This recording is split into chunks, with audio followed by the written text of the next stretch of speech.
It's time for a trip down memory lane with a compilation of some oldies from the 80s. Back then, hair was big, microphones were even bigger, and DUI stops were a little more formal. I'm going to tell you just like this. I'm going to tell you just like this. I'm drunk. Yeah, I've been drinking, but I wasn't driving. The officer, he saw jump in my lap, and I told her to get off, and she got off, and he stopped me. Sir? I'm guiding the car. Hey, I don't want to hear that.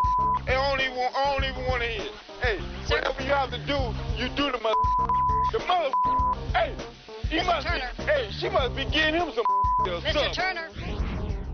After his monologue, this drunk driver shows he's not too savvy when it comes to following instructions. Put your head back and close your eyes.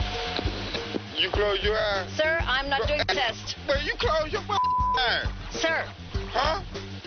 Tilt your head back and close your eyes. If you can't close your eyes, why I got to close my eyes? You are the one that's taking the test. Huh? Tilt your head back and close your eyes.